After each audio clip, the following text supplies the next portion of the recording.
Hello दोस्तों, आप सबका स्वागत है आपके अपने चैनल गोल अचीवर्स में। और ये जो लेक्चर है ये लेक्चर होने वाला है आपका मैथ्स का। और मैथ्स में जैसे आप लोग जानते हैं हम पढ़ रहे थे कैलकुलस। मैथ्स में हम पढ़ रहे थे कैलकुलस और कैलकुलस में हम पढ़ रहे थे लिमिट्स।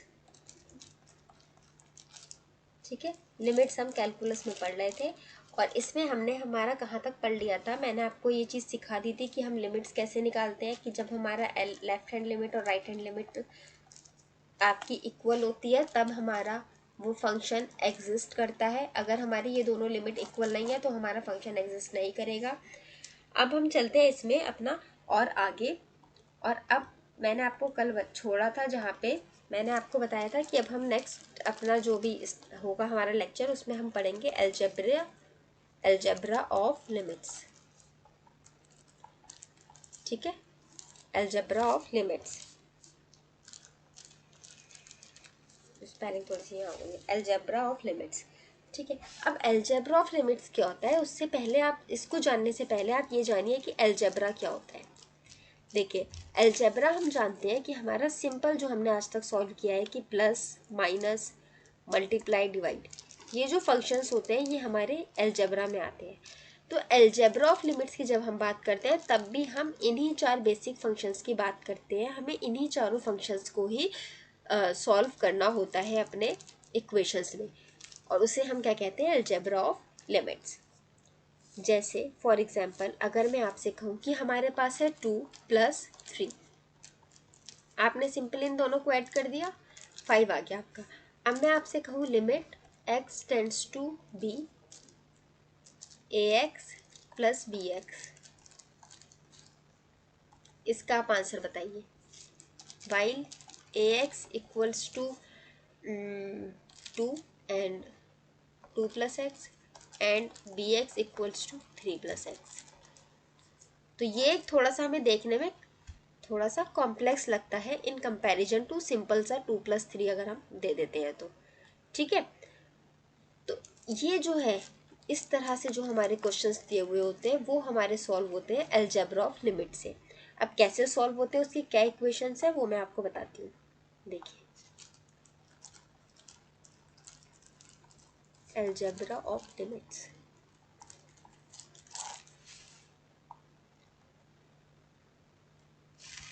सबसे पहले हमारा आता है इसमें, इसको करने से पहले हम एक चीज़ ये देखते हैं कि लेट, कुछ हमें मानना पड़ेगा ना, पहले फंक्शन हमें कुछ एक अज्यूम करके चलना पड़ेगा जिसमें हम एल्जेब्रा लगाएंगे, अपना प्लस माइनस करेंगे। तो let f and g be two functions such that both limit x tends to a fx and limit x tends to a gx exists।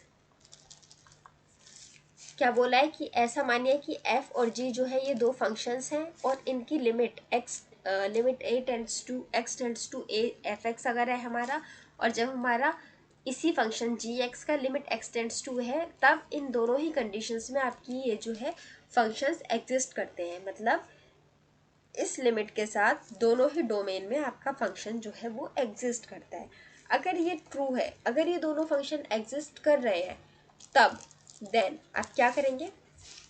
देखिए, एग्जिस्ट करना तो ज़रूरी है ना, जो चीज़ एग्जिस्ट करेगी आप उसी पे कुछ प्लस या माइनस कर सकते हैं, जो एग्जिस्ट ही नहीं करेगा उसका क्या प्लस माइनस करना है। तो इसलिए आपके दोनों फंक्शन एग्जिस्ट करते हैं जब, तब आप क्या करते हैं, यहाँ पर आप ये रूल्स अप्लाई करते हैं एल्जेब्रा के। क्या रूल्स, पहला है आपका limit x tends to a fx + gx। इसको आप कैसे लिख सकते हैं, limit x tends to a fx, simple same algebra ही है, plus limit x tends to a gx। Simple जैसे होता था ना, अगर यहाँ पर आपका बाहर x है और यहाँ 2 + 3 है तो आप इसको ऐसे भी लिख सकते हैं 2x + 3x, अंदर इसको मल्टीप्लाई कर रहे हैं इसको ऐसे। ये सिर्फ एक समझाने के लिए कर रही हूँ, इसको इससे रिलेट मत करने लग जाना, सिर्फ समझाने के लिए बता रही हूँ। तो इसी तरह से ये आपका ये वाला आपने लिखा है, इस फॉर्मूले को, इसको इस फॉर्म में लिखा है। अब आपकी एफ एक्स की जो भी वैल्यू दे रखी है आप उसमें L H L R H L लगा के इसको सॉल्व कर लीजिए। सिमिलरली जी एक्स को भी सॉल्व कर लीजिए, या मैं आगे मेथड्स बताऊंगी आपको, उन मेथड्स का यूज़ करके सीधा सीधा आपका डायरेक्टली लिमिट निकल जाता है, उनका यूज़ करके आप लिमिट निकाल लेंगे, इसका भी लिमिट निकाल लेंगे और फिर दोनों को ऐड कर लेंगे, सिंपली सॉल्व हो जाएगा। अब सपोज अगर एक क्वेश्चन आपको दे रखा है limit x tends to A F x minus g x, तो कुछ नहीं है, बस प्लस की जगह माइनस का साइन आ जाएगा, सिंपल सा बिल्कुल। F x minus limit x tends to A ji x, हो गया सिंपली सॉल्व। दोनों इक्वेशंस आ गई समझ में आपको। अब हम चलते हैं अपनी थर्ड इक्वेशन की तरफ। थर्ड इक्वेशन क्या है हमारी, limit x tends to A F x, multiply की जगह हम डॉट लगा सकते हैं, डॉट जी एक्स, इसको आप लिख सकते हो क्या, limit x tends to A F x into limit x tends to A ji x, ये लिख सकते हैं हम। ओके, अब हम चलते हैं अपने फोर्थ एल्जेब्रिक एक्सप्रेशन की तरफ। वो क्या होता है हमारा, डिवाइड, हमें पता है। तो limit F X divide by G X, इसको आप कैसे लिख सकते हो, limit x tends to A F x upon में limit x tends to A ji X. ठीक है, ये सिंपली ऐसे लिख सकते हैं, मगर इस वाले फॉर्म में आपको एक चीज़ और ध्यान रखने की है रिगार्डिंग दिस पॉइंट के, where limit x tends to A ji x should not be equals to zero. इसका क्या मतलब, ये जो आपका डिनोमिनेटर है ये ज़ीरो नहीं होना चाहिए। क्यों, अगर आपका सपोज यहाँ कुछ वैल्यू है, ऐसे बनाती हूँ, ये आपका कुछ वैल्यू है 2 या 3 कुछ भी आ रही है, और यहाँ पर अगर आपका ज़ीरो आ जाता है, डिनोमिनेटर में अगर ज़ीरो आ जाता है, तो वो बच जाती है आपकी क्या, इनडिटर्मिनेट फॉर्म। इनडिटर्मिनेट फॉर्म, और जब आपकी इनडिटर्मिनेट फॉर्म बन जाती है तब फिर आपको उसको सिंपल तरीके से आप उसको सॉल्व नहीं कर सकते। जो मैं आपको अभी सिंपल मेथड्स बताने वाली हूँ, उन मेथड्स की हेल्प से आप उन्हें सॉल्व नहीं कर सकते, फिर आपको उसके लिए अलग मेथड्स यूज़ करने पड़ते हैं। तो आपका सिर्फ यहाँ नीचे ज़ीरो नहीं आना चाहिए, क्योंकि नीचे ज़ीरो आ गया तो फिर आपको एक अलग वे से सॉल्व करना पड़ेगा। अब क्या इंडिटर्मिनेंट्स फॉर्म होती हैं, कौन से नॉर्मल मेथड्स होते हैं और कौन से आपका इंडिटर्मिनेंट फॉर्म आने पे आप मेथड यूज़ करते हो, वो सब चीज़ें हम आगे आगे जैसे बढ़ते जाएंगे इस चैप्टर में हम उन्हें पढ़ते जाएंगे। तो सबसे पहले मैं एक क्वेश्चन आपको देती हूँ। क्वेश्चन क्या, मैंने कल जो आपको एग्जाम्पल्स कराए थे उसी में से मैं क्वेश्चन दे देती हूँ आपको। खैर मुझे याद भी नहीं है मैंने आपको कल क्या क्वेश्चन एग्जाम्पल में समझाया था। आप अभी मेथड्स की तरफ चलिए, फिर एक मेथड जब मैं आपको सिखा दूंगी उसका हेल्प लेके मैं आपको एक एल्जेब्रिक एक्सप्रेशन का इक्वेशन समझा दूंगी। अभी अगर पहले एल्जेब्रिक इक्वेशन से समझाऊंगी तो फिर जो कल हमने मेथड फॉलो किया था LHL और RHL निकालने वाला, उस तरीके से फिर मुझे आपको पूरा एक्सप्रेशन करके दिखाना पड़ेगा, तो वो बहुत टाइम टेकिंग हो जाएगा। तो हम पहले चलते हैं अपने मेथड 1 की तरफ, लिमिट निकालने के लिए। Method 1 to find the limit. पहला क्या है, इसका नाम है हमारा डायरेक्ट सब्स्टिट्यूशन मेथड। ये बहुत इजी, बहुत सिंपल मेथड है, हमेशा से हम यही यूज़ करते हुए आए हैं। फॉर एग्जांपल जैसे आप देखिए, अगर आपको दिया है लिमिट x टेंड्स टू 2 और यहाँ लिखा है आपका 4x³ plus 2x² plus 1 upon में 6x² प्लस 7। ठीक है, ये आपको एक क्वेश्चन दिया है और आपको इसको सॉल्व करके बताना है बाय डायरेक्ट सब्स्टिट्यूशन मेथड। तो डायरेक्ट सब्स्टिट्यूशन मेथड में आपका क्या होता है, इसमें आप directly put the value of x in the function to find the limit. Limit find करने के लिए आपकी जो भी x की वैल्यू होती है उसको डायरेक्टली फंक्शन में पुट कर देते हैं। कैसे? देखिए, x इक्वल्स टू 2 था, उसको डायरेक्टली यहाँ पुट कर दीजिए। देखिए, अगर हम इसको पुट करेंगे तो हम लिख सकते हैं 4 2 का क्यूब प्लस 2 2 का स्क्वायर प्लस 1 अपॉन में 6 x में यहाँ 2 x की जगह 2 लिखना है ना हमें।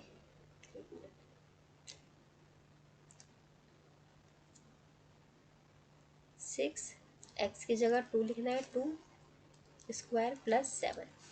ठीक है, इसको सॉल्व करेंगे तो क्या लिख सकते हो आप? 4 8 प्लस 2 4 प्लस 1 अपॉन में 6 4 प्लस 7 4 ज़ा 32 प्लस 8 प्लस 1 अपॉन में 24 प्लस 7। इसको क्या लिख सकते हो आप? 41 अपॉन में 24 प्लस 7 कितना हो गया? 31। तो ये आ गई आपकी इस फंक्शन की लिमिट। डायरेक्टली एक्स की जगह 2 पुट कर दिया आपने। अब ये तो आपको बहुत सिंपल सा लगा होगा ना। ठीक है, अभी इसमें मैं आपको एक एक्सप्रेशन और देती हूँ। वैसे मैंने आपको गलत क्वेश्चन करा दिया, ये वाला मुझे आपको होमवर्क में देना चाहिए था। थोड़ा कॉम्प्लिकेटेड सा था ना, थोड़ा मतलब कैलकुलेट ज़्यादा करना था बस इसीलिए। चलिए, limit x tends to 6 6x cube plus 6x square plus 6 upon में 7x cube plus 7x square plus 7।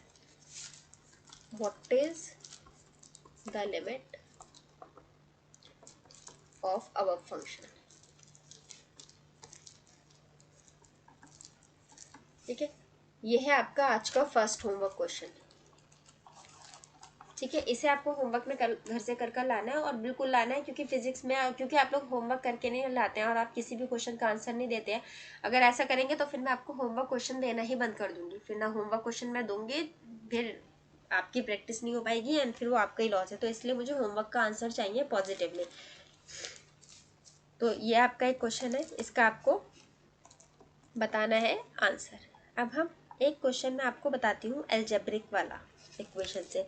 जो भी हमने अलजेब्रिक इक्वेशन पढ़ी थी उसका मैं क्वेश्चन आपको देती हूँ। सपोज आपका क्वेश्चन है कि एफ एक्स इक्वल्स टू है आपका एक्स प्लस 1 अपॉन में एक्स।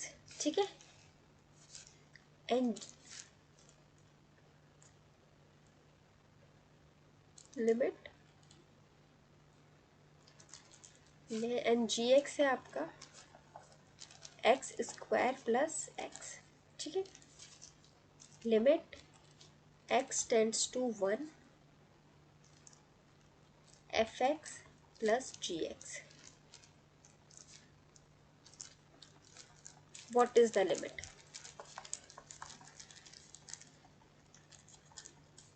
ठीक है, ये है आपका क्वेश्चन। देखिए, मैंने क्या बताया था, इसको आप ऐसे लिख सकते हैं, limit x tends to 1 f x plus limit x tends to 1 g x. ये लिख सकते हैं, इसको ऐसे लिख सकते हैं। अब अगर ये वाला एक्सप्रेशन है, पहले हम इसे सॉल्व करते हैं। Limit x tends to 1 f x की जगह हम ये लिख सकते हैं। यहाँ पर एफ एक्स ये था, इसकी जगह ये लिख देंगे x प्लस 1 अपॉन में x। Direct substitution method use करेंगे तो x की जगह हम 1 पुट कर सकते हैं। तो आपका क्या आ जाएगा? 1 प्लस 1 बाई 1। आंसर क्या आ गया? 2। अब दूसरा क्या था? Limit x tends to 1 g x था इस वाले में, दूसरा पहले ये आपका जी एक्स था।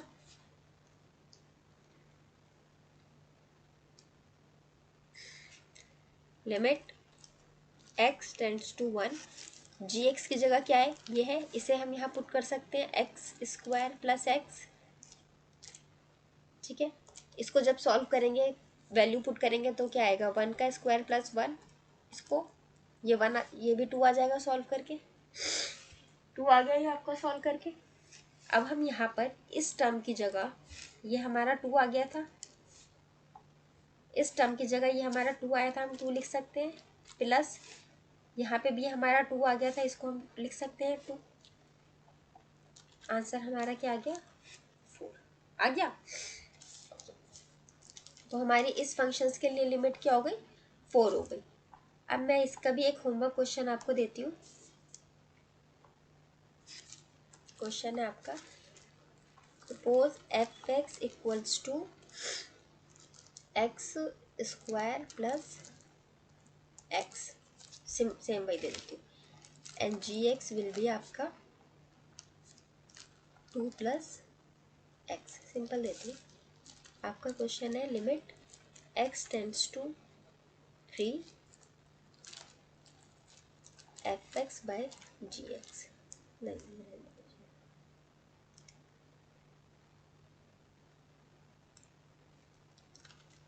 F x into g x. Okay, ये है आपका एक question.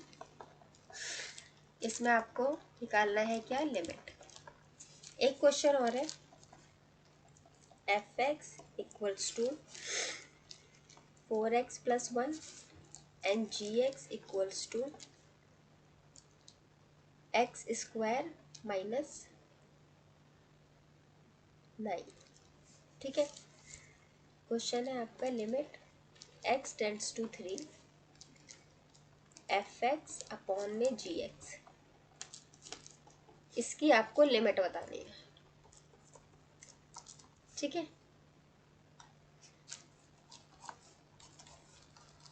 Homework question 2, homework question 3 एक पहले दे चुकी हूँ, इनका आंसर मुझे पॉजिटिवली चाहिए।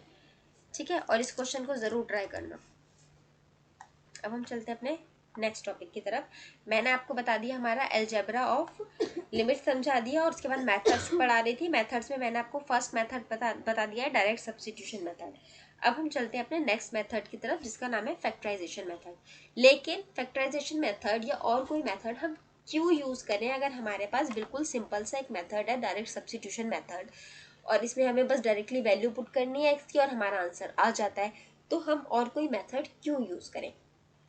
देखिए, उस हमारा और कोई मेथड हमें क्यों यूज करना है, इसका जवाब है ये कि जब हम डायरेक्ट सब्स्टिट्यूशन मेथड यूज करते हैं तो कई बार हमारी इनडिटर्मिनेट फॉर्म बन जाती है। कौन सी फॉर्म बन जाती है, इनडिटर्मिनेट फॉर्म। इनडिटर्मिनेट फॉर्म बन जाती है, और जब इनडिटर्मिनेट फॉर्म बन जाती है तब हम उसकी लिमिट नहीं निकाल सकते। इनडिटर्मिनेट फॉर्म की हम लिमिट नहीं निकाल सकते। फिर उस लिमिट को निकालने के लिए हमें कोई और मेथड यूज करना पड़ता है, और उस मेथड मतलब कोई और मेथड क्या यूज करना पड़ता है हमें। अगर हमारी इन लिमिट इनडिटर्मिनेट फॉर्म बन गया तो हम उसकी लिमिट नहीं निकाल सकते, और हमें उस ये जो हमारा क्वेश्चन था, इसको हमें इनडिटर्मिनेट फॉर्म में से इनडिटर्मिनेट फॉर्म को इसकी चेंज करना पड़ता है, और जब चेंज करते हैं उसके बाद हमारा कुछ लिमिट निकलती है। इस चेंज करने के लिए, इस चेंज वाले प्रोसेस के लिए हम डिफरेंट मेथड्स यूज करते हैं। ठीक है, ये जो हमारा चेंज वाला प्रोसेस होता है ना, इसी को ही सॉल्व करने में चेंज करते करते हमारी लिमिट कैलकुलेट हो जाती है डिफरेंट मेथड्स का यूज करके। अब आपके दिमाग में सवाल आया होगा कि भैया ठीक है, मान लिया इनडिटर्मिनेट फॉर्म आ जाएगी, हम उसको सॉल्व नहीं कर सकते, इनडिटर्मिनेट फॉर्म होती क्या है। आप में से बहुतों को पता होगा, कुछ को नहीं पता होगा, तो जिन्हें नहीं पता उनके लिए बता देती हूँ कि इनडिटर्मिनेट फॉर्म वो होती है जिसे हम आगे सॉल्व नहीं कर सकते। ठीक है मैडम, पता चल गया, लेकिन ऐसी कौन सी फॉर्म होती है जिन्हें हम सॉल्व नहीं कर सकते, तो वो मैं आपको बताती हूँ। देखिए, आपकी इनडिटर्मिनेट फॉर्म कौन सी हो गई, इनडिटर्मिनेट फॉर्म आपकी ऐसी कोई भी फॉर्म जिसे हम आगे सॉल्व नहीं कर सकते, जैसे 0/0, ऊपर कोई टर्म है अपॉन 0, 0 इंटू इन्फिनिटी, या इन्फिनिटी अपॉन इन्फिनिटी, या फिर इन्फिनिटी की पावर 0, या 1 की पावर इन्फिनिटी, या 0 की पावर 0। 1 की पावर 0 इसमें नहीं आएगा, ठीक है, क्योंकि अगर किसी भी चीज़ की पावर 0 होती है तो वो 1 बन जाता है। ये हमारा एक एक्सपोनेंट का रूल है, कभी इसके साथ कंफ्यूज कर जाओ, ठीक है, ये नहीं आएगा यहाँ पे।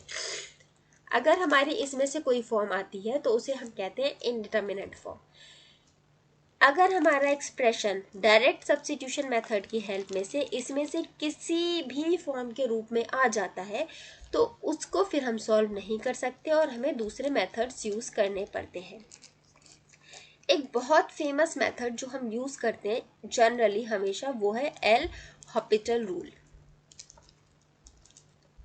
हॉस्पिटल नहीं पढ़ते हैं इसको, ठीक है, ये हॉस्पिटल पढ़ते हैं, एस साइलेंट होता है, पर इन जनरल अब हॉस्पिटल हॉस्पिटल पढ़ने लगे हैं तो ठीक है हॉस्पिटल ही सही। एल हॉपिटल रूल जो होता है हम ये रूल यूज करते हैं इन मेथड्स को सॉल्व करने के लिए। अब ये रूल क्या होता है और क्या हम इसके अलावा और कोई मेथड यूज कर सकते हैं इस मेथड के अलावा, तो जी मैं आपको वो भी बताती हूँ। एक मेथड हम यूज कर सकते हैं फैक्टराइजेशन करके, ठीक है, हमें जो टर्म दे रखे हैं हम उनको अगर फैक्टर्स अगर पॉसिबल है करना तो हम उनकी फैक्टर कर देते हैं, या फिर हमारे पास कुछ फिक्स एक्सप्रेशंस होते हैं हम उन एक्सप्रेशंस का यूज़ करके हम सॉल्व कर सकते हैं। कुछ फिक्स हमारे फॉर्मूलाज हैं उन फॉर्मूला की यूज़ करके हम सॉल्व कर सकते हैं। अगर इन दोनों में से कुछ काम नहीं करता है तो हम एल हॉपिटल रूल पे चले जाते हैं। और फॉर्मूला वाले में एक कंडीशन ये भी रहती है कि आपको फॉर्मूलाज अगर याद नहीं है तो आप थोड़ा फंस जाते हैं, तो इसीलिए एल हॉपिटल रूल पे चले जाते हैं। लेकिन अगर फॉर्मूला याद है तो ट्रस्ट में बहुत डायरेक्ट क्वेश्चन आता है। जैसे आपने कई बार देखा होगा limit x tends to 0 sine x upon में एक्स, इसका आंसर 1 होता है। वो कैसे आया है, एल हॉपिटल रूल से सॉल्व करके आया है और ये एक फॉर्मूला बना है, ठीक है। तो ये आपका ये समझ में आया होगा कि आपकी इंडिटर्मिनेंट फॉर्म बन जाती है डायरेक्ट सब्स्टिट्यूशन मेथड से सॉल्व करते हुए। आप बोलेंगे कि नहीं मैडम हम कैसे मान लें, वो तो डायरेक्टली सॉल्व करो हो जाएगा, नहीं होता है, बनती है फॉर्म। मैं भी आपको उसका एग्जांपल दिखाती हूँ। इंडिटर्मिनेंट फॉर्म कौन सी होती है, ये होती है। अगर ये बन जाती है तो हम डायरेक्ट सब्स्टिट्यूशन यूज नहीं कर सकते, फिर हमें दूसरे मेथड्स की तरफ जाना पड़ता है। वो मेथड एक जो सबसे फेमस और सबसे ज़्यादा यूज होता है वो है एल हॉपिटल रूल। इस एल हॉपिटल रूल की जगह हम कोई और मेथड यूज कर सकते हैं जी। एक है हम अगर हमारा फैक्टर बनाना पॉसिबल है तो हम फैक्टर बना के कर लेते हैं। कुछ केसेस में ये आपका यूज हो जाएगा जहाँ फैक्टर इजीली बन जाएंगे। और अगर ये भी नहीं यूज होता है तो आपके कुछ फिक्स फॉर्मूलाज होते हैं, अगर कोई फॉर्मूला मैच कर जाए, कुछ आपका सिमिलर एक्सप्रेशन दे रखा हो तो आप ये लगा सकते हैं। अब अगर दोनों में से दोनों ही फेल हो जाते हैं, कुछ नहीं हो पाता है, तो आपका फिर एक बचता है L'Hopital rule. L Hôpital rule क्या होता है मैं आगे पढ़ाऊंगी, पहले हम देख लेते हैं फैक्टराइजेशन मेथड। लेकिन उससे पहले हम एक ऐसा एग्जाम्पल तो देखें जहां पर हमारा कुछ नहीं आ रहा हो, जो हमारा फेल हो रहा हो। Limit x tends to 2 4x upon में एक्स स्क्वायर माइनस 4। देखिए अब ये आपका आ गया एक्सप्रेशन। इसमें अगर आप x की जगह 2 लिख देते हैं तो आपका क्या आ जाएगा, x की जगह यहाँ 2 पुट करेंगे, 4 इंटू 2 अपॉन में 2 का स्क्वायर माइनस 4, सॉल्व करेंगे तो आपका आ जाएगा 8/0। अब देखिए ये आपका x/0 की फॉर्म में आ गया, तो इसका मतलब इनडिटर्मिनेंट फॉर्म में चला गया ये आपका। इनडिटर्मिनेंट फॉर्म में जाने के बाद अब इसको हम क्या कर सकते हैं, इसको अब हमें सॉल्व करना पड़ेगा किसी और मेथड से, या तो फैक्टराइजेशन मेथड से अगर हो जाए तो, अगर नहीं होता है तो कोई फॉर्मूला लगा कर देखेंगे हम। अगर इन दोनों में से कुछ नहीं बचता है तो हम चलेंगे एल हॉपिटल रूल की तरफ। तो पहले फैक्टराइजेशन हम इसका करके देखते हैं, नीचे वाले टर्म का फैक्टर अगर हम इसका करते हैं तो देखिए इसको आप फैक्टर अगर करेंगे तो इसको ऐसे लिख सकते हैं x square plus 2, sorry x square नहीं, एक्स प्लस 2 और एक्स माइनस 2, इसे ये लिख सकते हैं आप। क्योंकि अगर आप देखेंगे एक्स स्क्वायर माइनस 4 आपका जो है वो एक्स स्क्वायर माइनस 2 स्क्वायर की फॉर्म में है। ये क्या होता है आपका ए स्क्वायर माइनस बी स्क्वायर, तो इसको ए प्लस बी और ए माइनस बी की फॉर्म में लिख देते हैं। तो आप एक्स स्क्वायर माइनस 4 को एक्स प्लस 2 और एक्स माइनस 2 की फॉर्म में लिख सकते हो, लिख सकते हो। चलिए अब इसको हम सॉल्व करते हैं, एक मिनट।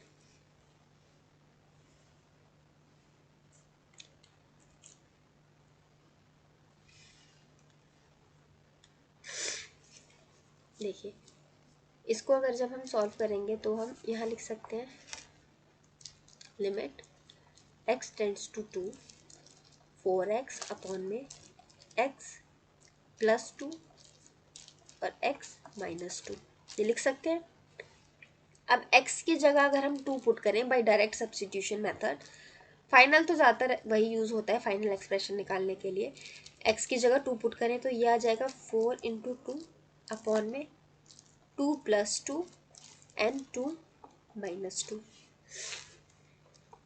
आपने इसको सॉल्व किया तो आ जाएगा 8, 2 प्लस 2 आ जाएगा 4 और 2 माइनस 2 अगेन आपका 0 आ गया, तो ये आ गया आपका 8/0 again.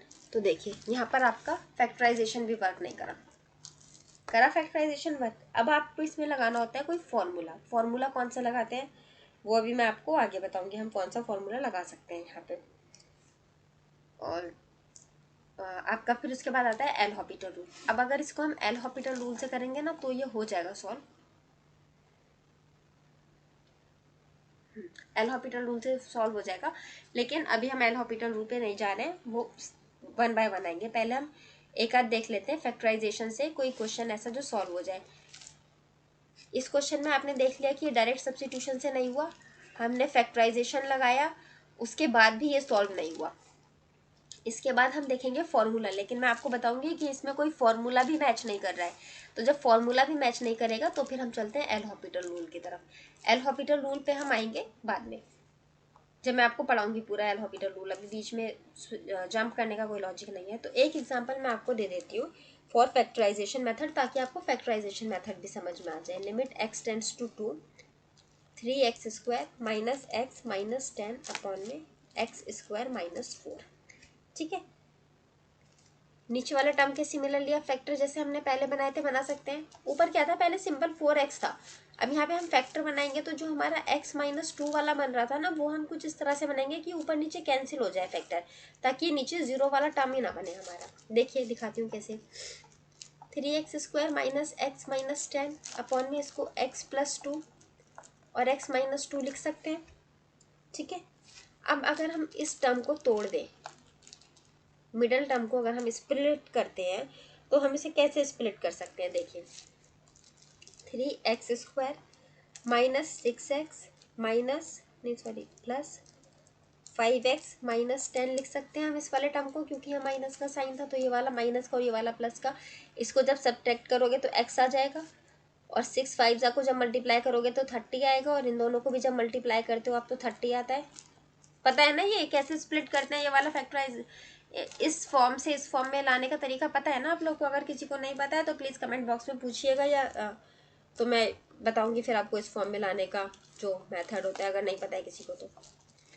x plus 2 x minus 2।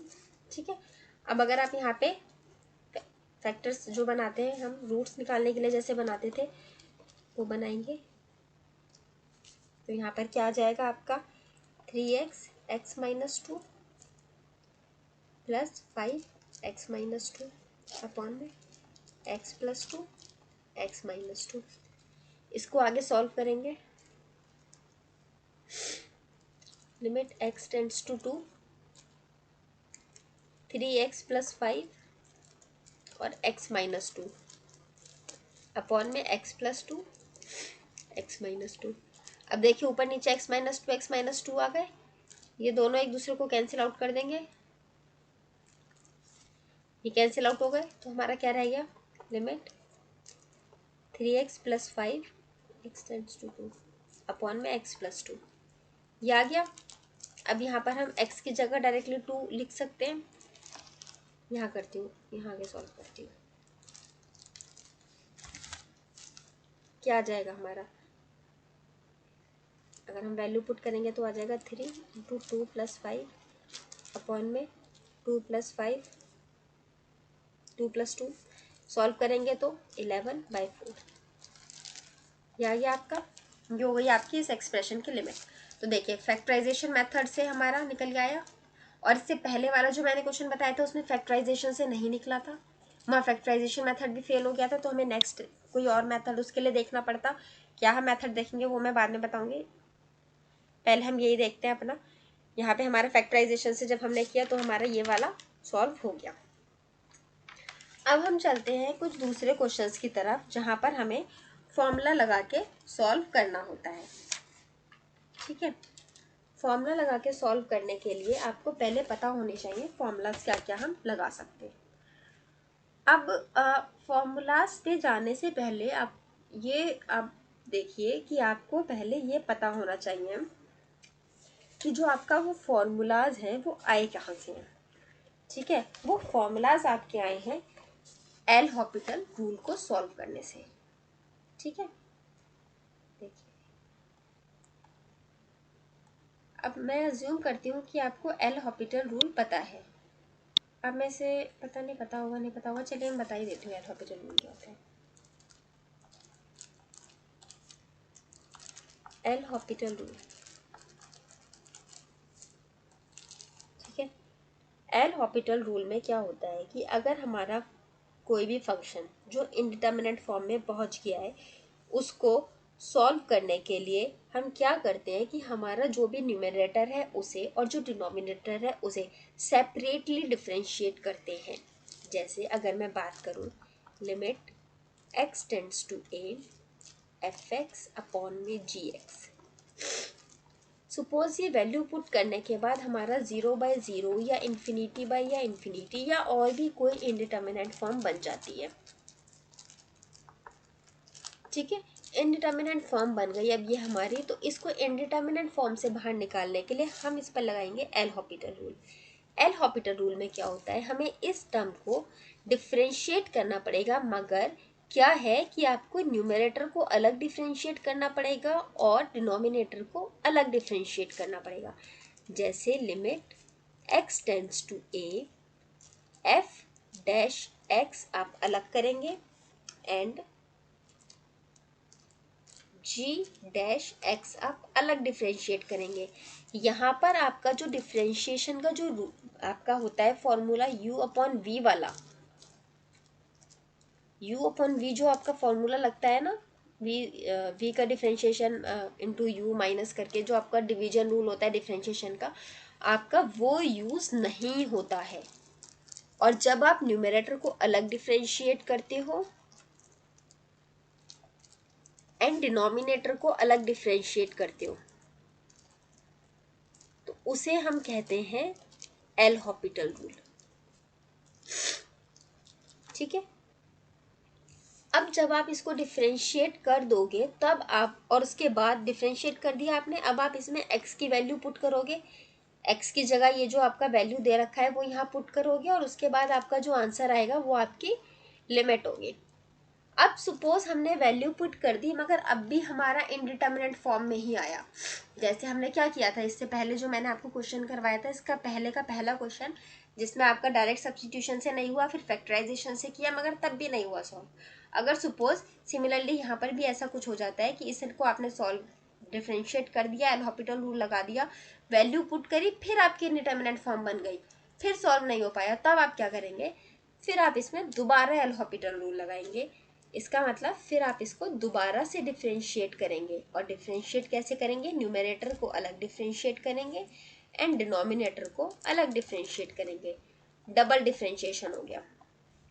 और फिर अब आप इसको वैल्यू को पुट करेंगे और आपका जो भी वैल्यू आएगी वो आपकी लिमिट होगी। सपोज फिर से आपका इंडिटर्मिनेट फॉर्म बन गया, तब क्या करेंगे, फिर आप फिर दोबारा एल हॉपिटल रूल लगाएंगे, limit x tends to a और फिर डिफ्रेंशिएट करेंगे।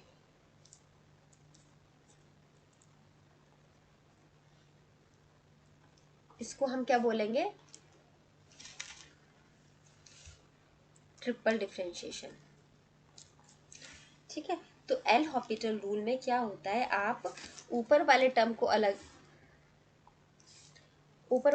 अलग डिफ्रेंशिएट करते हो, नीचे वाले टर्म को अलग डिफ्रेंशिएट करते हो, और आपका जो भी आपका इक्वेशन गिवन है, जो भी आपका फंक्शन गिवन है, उसको आप इनडिटर्मिनेट फॉर्म से बाहर लेकर आते हो।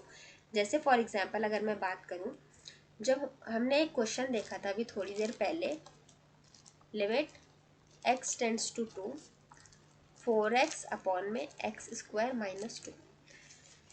इस क्वेश्चन में जब हमने डायरेक्ट सब्स्टिट्यूशन किया था ये हमारा सॉल्व नहीं हुआ था क्योंकि ये आ गया था हमारा 8/0 की फॉर्म में, जो हमारी हो गई इनडिटर्मिनेट फॉर्म।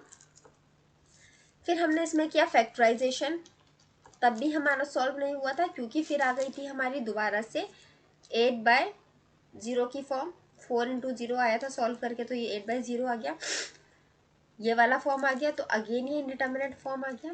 अब हम मैंने बताया था आपके पास एक और मेथड, क्या फॉर्मूला लगा सकते हैं, मगर फॉर्मूला हमारे कहाँ से ड्राइव होकर आए हैं, एल हॉपिटल रूल से ही आए हैं। तो ये एक तरह से शॉर्टकट का काम कर देते हैं, लेकिन इस क्वेश्चन में कोई फॉर्मूला भी नहीं लग रहा है, तो अब हम डायरेक्ट, और अगर कोई लगेगा भी तो वो हम बाद में देख लेंगे। तो अभी हम पहले क्या देखते हैं, एल हॉपिटल रूल से ट्राई करते हैं। एल हॉपिटल रूल के हिसाब से मैंने आपको क्या बताया, ऊपर वाले टर्म को हम अलग डिफ्रेंशिएट करेंगे, तो इसका डिफ्रेंशिएशन क्या होगा, 4। मैं अज्यूम कर रही हूँ कि आप लोगों को ये छोटा छोटा डिफ्रेंशिएशन आता है। अगर नहीं आता है, आपको डिफ्रेंशिएशन की फॉर्मूला भूल गए हैं, कंफ्यूजन हो रही है, रूल्स भूल गए हैं, तो प्लीज़ मुझे कमेंट बॉक्स में बता दीजिए, मैं उसकी एक शीट आपको दे दूंगी। वरना जब डेरिवेटिव्स पढ़ाऊंगी तब तो मैं आपको डिफ्रेंशिएशन पढ़ाऊंगी ही, पहले थोड़ा एक बेसिक आइडिया दूंगी। इसका डिफ्रेंशिएशन आपका क्या आ गया, 4, ऊपर 4 लिख दिया, अपॉन x² - 2। इसका डिफ्रेंशिएशन क्या आ गया, x² का क्या आ जाएगा, 2x, और 2 का क्या हो जाएगा, 0। इसका डिफ्रेंशिएशन 0 हो गया, तो लिखने की ज़रूरत ही नहीं है आपको ये वाली चीज़। तो आपका क्या आ गया, ये वाला फंक्शन आपका क्या बन गया, 4/2x। अब यहाँ पर आप 2 की वैल्यू, x की जगह 2 की वैल्यू, x की जगह 2 पुट कर दीजिए, 4/2 इंटू 2 क्या आ जाएगा आपका, 4/4 इक्वल्स टू 1। 1 आपका इंडिटर्मिनेट फॉर्म नहीं होता है, तो आपका लिमिट क्या आ जाएगी इस फंक्शन की, 1। आया समझ में एल हॉपिटल रूल कैसे लगता है, आई होप कि अब आ गया होगा आपको ये समझ में, ठीक है।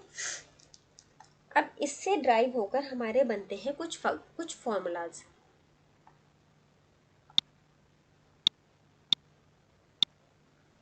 इससे ड्राइव होकर हमारे बनते हैं कुछ फॉर्मूलाज।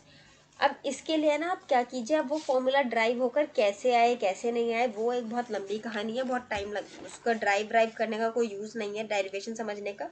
फॉर्मूलाज हैं, आप 2-4 बार देखेंगे समझेंगे तो आपको सब याद हो जाएंगे, और अगर क्वेश्चंस कर लेंगे तो वैसे भी सब याद हो जाएंगे। तो पहले मैं आपको क्वेश्चंस लिखवा देती हूँ, फॉर्मूलाज लिखवा देती हूँ, ठीक है।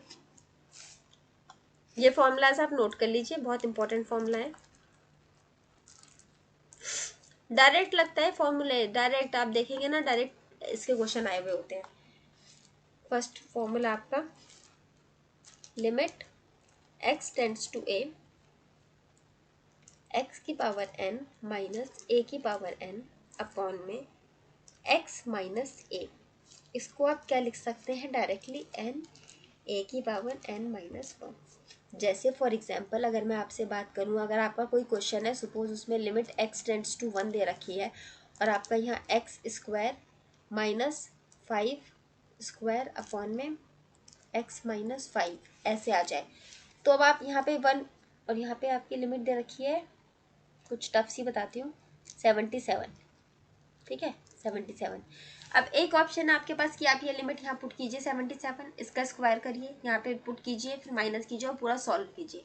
दूसरा ऑप्शन आपको डायरेक्टली इसका पता है फॉर्मूला, इसका ये होता है, तो आप n की जगह क्या लिख सकते हैं, n की जगह आपको पता है क्या दे रखा है, स्क्वायर दे रखा है, 2 लिख दीजिए, a आपका क्या है, 5 है, इंटू 5, n क्या है आपका, 2 है, -1 -1, 2 5 ज़ा 10, और ये 1 आ गया 1, तो आपकी इसकी लिमिट क्या आ जाएगी, 1 आ जाएगी सिंपली।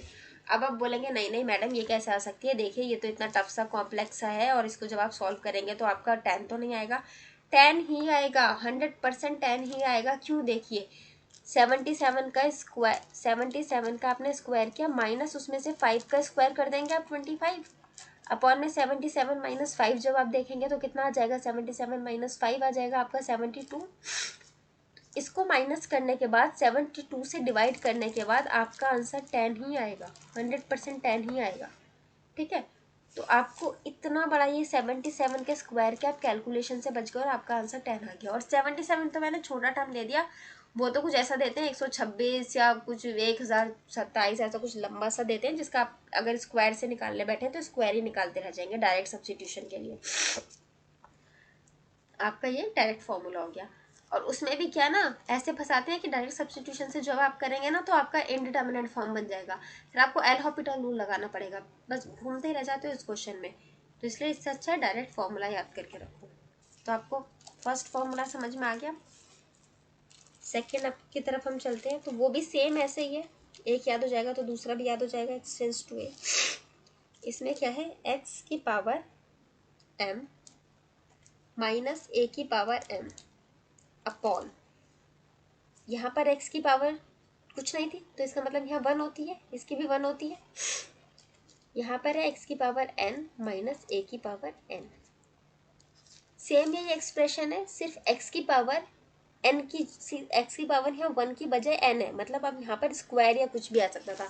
अब सपोज ये तो मैंने आपको ये बताया x square minus 5 square upon में x minus 5 limit x tends to 77।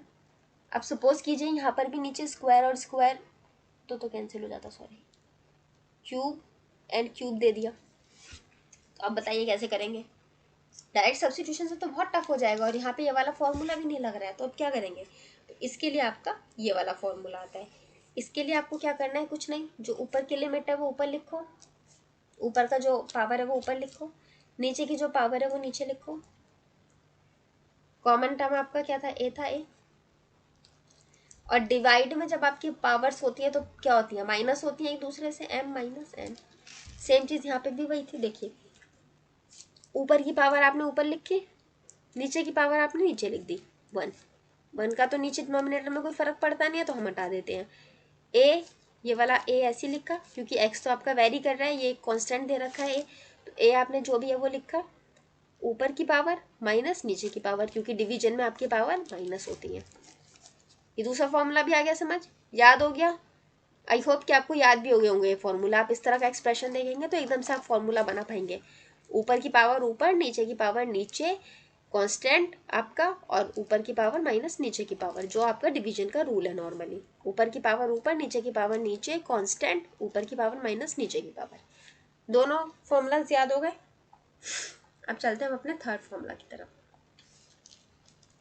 Third formula क्या है आपका, limit x tends to 0 a की पावर ax माइनस 1 अपॉन में x। ओके, जब आपको ऐसा टर्म दे रखा हो इस तरह से तो आपके इसका आंसर आ जाता है डायरेक्टली a। जैसे फॉर एग्जांपल अगर आपको क्वेश्चन दे दूं मैं, limit x tends to 0 e की पावर 99x माइनस 1 अपॉन में x, इसको सॉल्व करिए। तो आप क्या करेंगे, x टेंड्स टू 0, यहाँ पर आपने 0 पुट करा, आपकी आ गई इंडिटरमिनेट फॉर्म, फिर आप लगाएंगे इसमें एल हॉपिटल रूल और फिर आप इसमें घूमते चले जाएंगे क्योंकि ये बार बार ऐसे ही बनता रहेगा। तो डायरेक्टली इसमें आप फॉर्मूला पुट कीजिए और आपकी आंसर, मतलब आप देख के एक्सप्रेशन देख के आपको पता है आपका आंसर 99 आना है इसमें। ठीक है, आपका fourth expression, limit x tends to 0 a की power x minus 1 upon x। देखिए यहाँ पर जब e की पावर ax था तब आपका आंसर आया था a। ठीक है, अब आपका डायरेक्ट a की ही पावर x दे दिया है, तो जब ऐसा आपकी ऐसी सिचुएशन आ गई तो आपका आंसर आ जाएगा log a। Safe side, e की पावर ax दे रखा था तो ये आ गया, यहाँ से e हट गया, आपका e हटेगा तो आपका यहाँ पर log लग जाएगा। हमेशा बचपन से पढ़ते आए हैं, जब से अपने आए हैं 11th क्लास से पढ़ते हुए आए हैं, e हटता है log लग जाता है, ये आ गया। अब फिफ्थ क्वेश्चन भी सेम इसी का है तो मैं इसीलिए इसी पेज पे कराती हूँ, x tends to a, sorry a नहीं 0 ये यहाँ पे भी।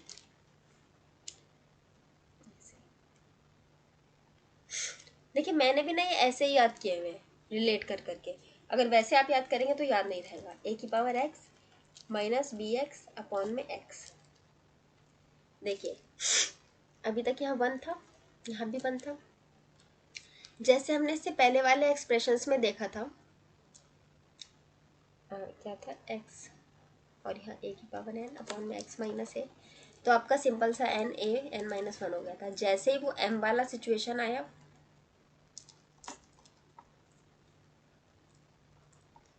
तो आपका ऊपर का पावर अपॉन नीचे का पावर वाला फॉर्मूला आ गया था, m माइनस n, ये वाले बन गए थे इक्वेशन। सिमिलरली अब तक तो यहाँ 1 चल रहा था तो कोई फर्क नहीं पड़ रहा था, लेकिन अब 1 की जगह क्या आ गया, b आ गया।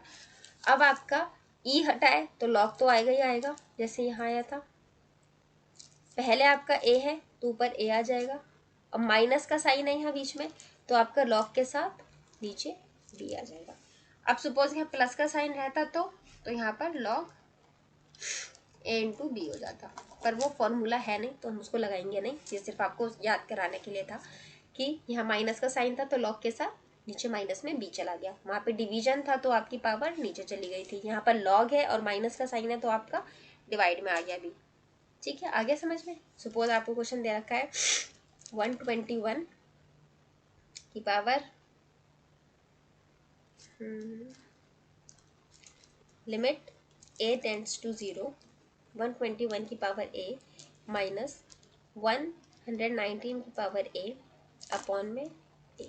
अब बताइए इसे सॉल्व करके आप क्या करोगे, आप a 0 तो रखोगे तो सीधा इंडिटरमिनेट फॉर्म आ गया, सॉल्व नहीं कर सकते। फिर आप यहाँ पे कुछ कुछ लगाओगे, कॉमन निकालोगे, इकड़म तिकड़म कुछ ना कुछ करने की कोशिश करोगे। अगर आपको फॉर्मूला नहीं पता है, फॉर्मूला पता है, डायरेक्टली आप लिख दोगे लॉग 121 अपॉन में 119 और ये ऑप्शन में होगा।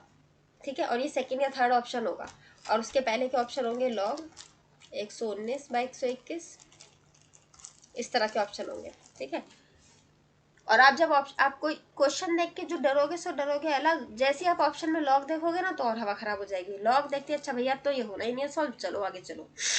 ठीक है, और क्वेश्चन क्या है, सिंपल सा, सिर्फ आप एक्सप्रेशन देख के आंसर बता पा रहे हो। अब हम चलते हैं अपने नेक्स्ट क्वेश्चन की तरफ, नेक्स्ट एक्सप्रेशंस की तरफ। 5 एक्सप्रेशन हमारे हो गए, हमें याद भी हो गए। अब हम चलते हैं अपने 6th एक्सप्रेशन पे। 6th एक्सप्रेशन है हमारा limit x tends to 0, 1 plus x की पावर 1/x। देखिए ये जब आपका एक्सप्रेशन ऐसा है 1/x, 1 प्लस एक्स की पावर 1/x, तो आपका इसका सिंपल सा आ जाता है लिमिट e। ठीक है, सिंपल लिमिट e। आपको कुछ भी मतलब इसमें क्या कुछ घुमा के देगा, सिंपल सा ऐसी दे रखा है। इसकी आपसे पूछा जाएगा तो ऑप्शन में रहेगा ई, लॉग ई, 1/e, नेचुरल लॉग ई। सिंपल ही आंसर है। ये तो मुझे लग रहा है शायद ये क्वेश्चन आया भी है पहले, मुझे ऐसा कुछ याद आ रहा है कि जिसका आंसर ऐसे कुछ ऑप्शंस थे किसी कोई एक क्वेश्चन में, मैं देख के फिर आपको बताऊंगी। 7th आपका formula limit x tends to 0, 1 plus ax की पावर 1/x। अब यहाँ पर आपका क्या आ गया, x के साथ आपका a आ गया, तो x के लिए इस टर्म, इस वाले x के लिए तो आपके जो रहेगी वैल्यू वो e ही रहेगी, लेकिन साथ में a भी आ गया। ठीक है, तो a इसका कहाँ चला जाएगा, पावर में चला जाएगा। ठीक है, वो याद है ना जो हमारा इससे पहले हमने जो हमारा थर्ड वाला फॉर्मूला था उसमें a की पावर ax -1 का आंसर आपका डायरेक्टली a आ गया था। तो सिमिलरली वही समझ लीजिए कि ये x यहाँ से हट के इधर आ गया तो आपका ax क्या आ गया, a की पावर a। ठीक है, वही है, वो निकला वैसा ही होगा, वो कुछ इंटरचेंज करके या l'Hopital रूल लगा के, लेकिन उतना हम डेरिवेशन में जा नहीं रहे थे। ठीक है, 8th आपका आ जाएगा limit x tends to 0, 1 plus ax की पावर b अपॉन में x।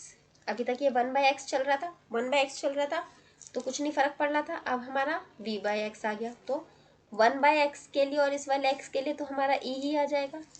साथ में इस x का कोफिशिएंट हमारा a है तो ये इसका पावर में चला जाएगा। और देखिए अब यहाँ पर अगर इससे पहले अगर आप इस सिचुएशन में देखें तो e की पावर a और ये 1/x का जो पावर अगर हम लें तो 1, ये 1 आ गया जिसको सॉल्व करके e/a ही आ जाता था। लेकिन यहाँ पर क्या है, इसकी पावर b है, b/x है, मगर 1/x के लिए तो हमने e ले लिया ना यहाँ, तो हम सिर्फ b मान लेते हैं, तो ये आ जाएगा आपका e की power a into b। Excuse me, e की पावर a इंटू बी। ठीक है, अब अगर इसका एक और एक्सप्रेशन आप देख लीजिए, limit x tends to 0, 1 plus ax, sorry, limit x tends to 0, 1 plus ax की पावर 1 अपॉन bx। यहाँ पे ऊपर था या डिनोमिनेटर में आ गया। अब देखिए इसका क्या बनेगा, आप खुद बना सकते हैं, इसको बनाइए, जल्दी से लिख लीजिए अपनी नोटबुक में अपना। आप क्या लिखेंगे इसको, ये x और 1/x की जगह तो आपका e आ गया, ये कोफिशिएंट a था, ये a कोफिशिएंट हो गया, और यहाँ पर क्या हो गया, e की पावर a 1/b हो गया, तो ये आपका बन जाएगा e की पावर a/b। तो सिमिलरली e की power a upon b।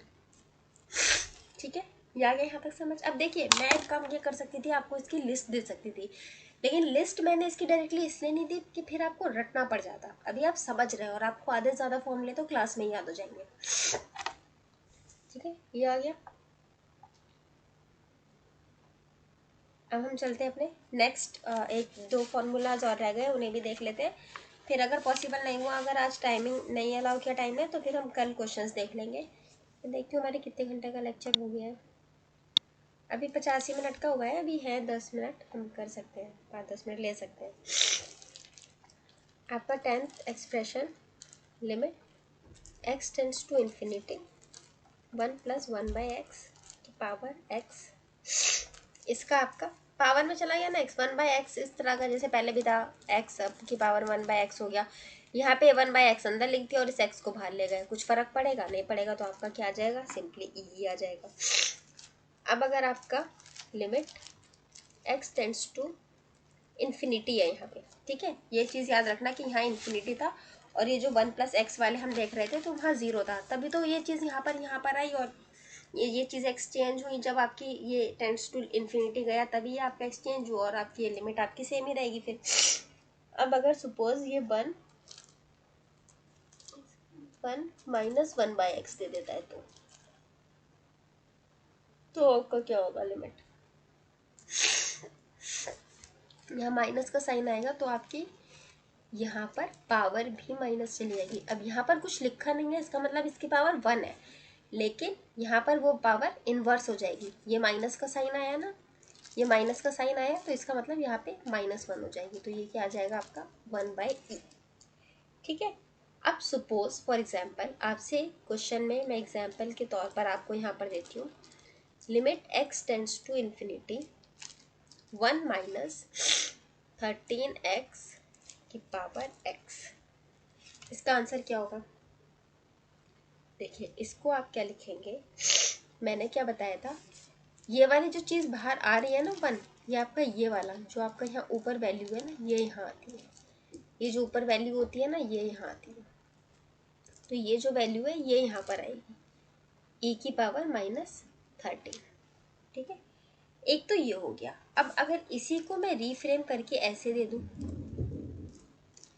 1 - 1/x की पावर 13x, अब क्या होगा, अब देखिए ये 13 आप यहाँ लिख दो या यहाँ लिख दो, है तो इसको पावर ना जाएगा तो ये इसके साथ मल्टीप्लाई में ही ना, तो ये भी आपका क्या आता है, e की पावर -13। ओके, ये सिंपल आपका अलजेब्रा था कि आपका यहाँ पर अगर 2 की पावर 3 लिखा है, ऐसे लिख दो, चाहे आप ऐसे लिख दो, नहीं बात सेम नहीं है, सॉरी, डोंट गो देयर।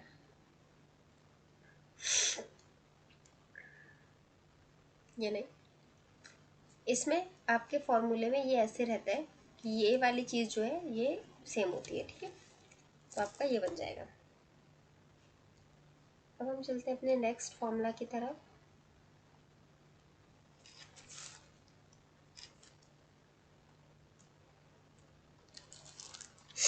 ये आपके सिंपल फॉर्मूले हैं, इसमें से डायरेक्ट आपका आते हैं, ट्रिग्नोमेट्री के फॉर्मूले हैं ये। Limit x tends to 0 sin x upon में x इक्वल्स टू 1।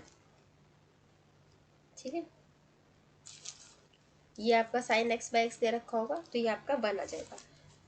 इसके जो फॉर्मूलाज हैं मैं आपके एक ही साथ लिखवा देती हूँ, दो के जो फॉर्म बनेगा इसका, limit x tends to 0 tan x by x, याद रखना साइन के साथ कॉस नहीं है, tan है, tan x, इसका भी 1 आ जाता है। 13th में अगर हम चले तो limit x tends to 0 sine inverse x upon में x आ जाता है आपका क्या, 1। Similarly limit x tends to 0 tan inverse x by x क्या आ जाएगा आपका, 1।